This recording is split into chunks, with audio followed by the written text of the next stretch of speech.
Hey everybody, I'm Christopher Green, and you're tuning into AMTV, Alternative Media Television. Why is Barack Obama negotiating with Iran, an ideological enemy and a physical enemy of the United States for arguably over 30 years? Why would he be coming to an agreement regarding their nuclear program? Why would he allow Iran potentially to develop a nuclear weapon in 10 years?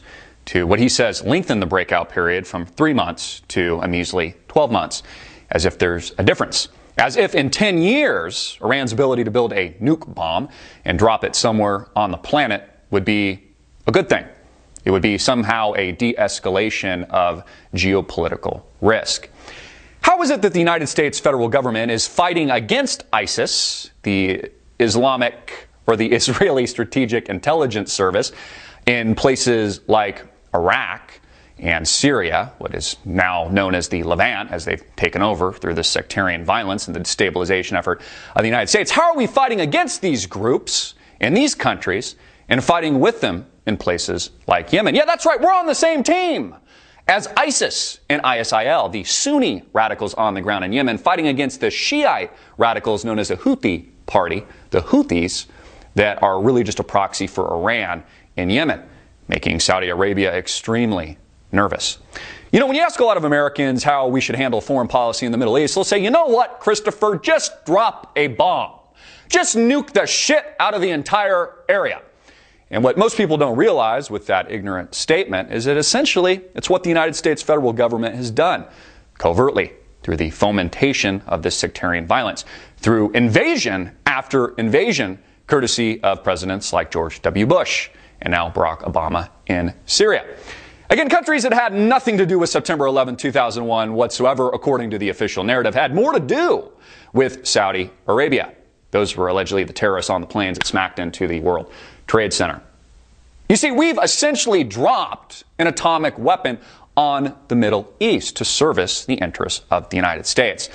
And this is extremely dangerous, folks. It is extremely dangerous because our once ally in the name of Israel, Benjamin Netanyahu, who was just reelected, makes him nervous, makes him very angry. It's why he addressed Congress. He says that Iran, through their proxy groups, through these sectarian groups like the Houthis, are taking over the entire Middle East, and it threatens the sovereignty of Israel. It's also making another ally, the United States, Saudi Arabia, extremely nervous as well, who at this very minute could be sending ground troops. In fact, they already might be on the ground in Yemen as I deliver this video to you, who have been bombing the shit out of cities in Yemen over the past 72 hours. Again, how is it the United States can be negotiating with Iran, an ideological enemy, arguably over the past 30 years in one context, and then fighting against them in the other? It makes no sense. Unless Barack Obama himself is the real terrorist. Unless he's the Manchurian candidate set out to destroy America and our once great allies like Israel. You see, you can't have it both ways. You see, the United States has been playing both sides for years, playing with ISIS, ISIL, the Israeli Secret Intelligence Service, Al-Qaeda, fighting against them in certain countries and fighting with them in others, because the real intent is to destroy the entire area. The real intent is to drop a covert nuke bomb. You see, it's a very effective tactic. And I think with these negotiations, I actually don't think it's as likely as some of the pundits think that this won't be drawn out longer. That maybe they'll come up with some kind of framework, but that the timeline will be extended past today, the 11th hour. That maybe the sectarian violence will rage to the degree on the ground that it's not just a civil war, it's not just sectarian violence, but it's a regional war spiraling out of control.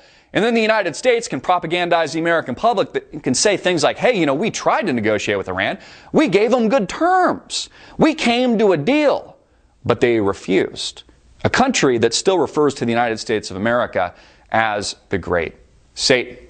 You see, Americans need to ask the question, the fundamental question, why is Obama negotiating with Iran on one end? And then why are we fighting a war against them on the other? How is it that we can play both sides?